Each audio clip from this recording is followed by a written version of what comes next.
महाविकास आघाडीनं जवळपास निर्णय घेतलाच होता. शरद पवार यांना राज्यसभेची जागा द्यायची नाही. उद्धव ठाकरे आणि काँग्रेस दोघांचाही विश्वास डळमळीत झाला होता. पण महाराष्ट्राच्या राजकारणात एक नाव असं आहे जे शेवटच्या क्षणापर्यंत खेळ बदलू शकतं आणि ते नाव म्हणजे शरद पवार. पवारांनी असा एक मास्टर स्ट्रोक खेळला ज्यामुळे थेट मातोश्रीलाही आपला विचार बदलावा लागला. नेमकं काय घडलं तर राजकीय सूत्रानुसार शरद पवार यांनी थेट संवाद साधला उद्धव ठाकरे यांच्याशी. पवारांनी थेट एक असा स्पष्ट शब्द दिला.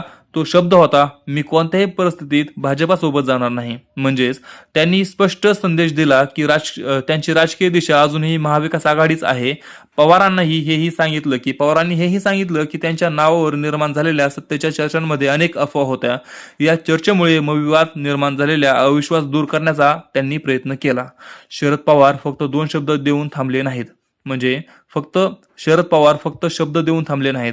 त्यांनी आणखी एक महत्वाचा मुद्दा मांडला. जर आने त्यांना राज्यसभेत पाठवलं तर दिल्लीच्या राजकारणात आला एक अनुभवी आणि प्रभावी आवाज मिळेल. आणि कारण पवारांचा दिल्लीतील प्रभाव अजूनही मोठा मानला जातो. केंद्रात अनेक पक्षांशी त्यांचे चांगले संबंध आहेत. म्हणूनच त्यांचं म्हणणं असं होतं, राज्यसभेत जाणं हे फक्त त्यांच्यासाठी नाही तर महाविकास आघाडीच्या राजकीय ताकदीसाठी सुद्धा महत्वाचं आहे. आता निर्णय घ्यायचा होता उद्धव ठाकरे यांना. एका बाजूला पक्षाचा हक्क आणि प्रियंका चतुर्वेदी यांचा दावा, दुसऱ्या बाजूला महाराष्ट्रातील सर्वात अनुभवी नेत्यांपैकी एक असलेले शरद पवार. जर पवारांना नकार दिला तर मध्ये तणाव वाढण्याची शक्यता होती आणि जर जागा दिली तर शिवसेनेच्या कार्यकर्त्यांमध्ये नाराजगी निर्माण होऊ शकत होती.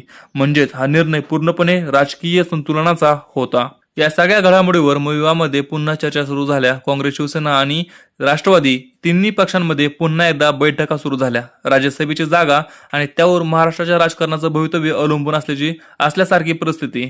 मित्रांनो, मग शेवटी काय, उद्धव ठाकरे पवारांचा शब्द मान्य करतील का की आपला निर्णय कायम ठेवतील? आणि जर पवारांना जागा मिळाली नाही तर पुढे महाराष्ट्राच्या राजकारणात कोणता मोठा स्फोट होऊ शकतो? या सगळ्या प्रश्नांची उत्तरे आणखी अनुत्तरित आहेत. तुम्हाला या सर्व घटनेवरती काय वाटतं आम्हाला खाली कमेंटमध्ये नक्की सांगा. आपण पुढच्या व्हिडिओमध्ये तोपर्यंत जय हिंद, जय महाराष्ट्र.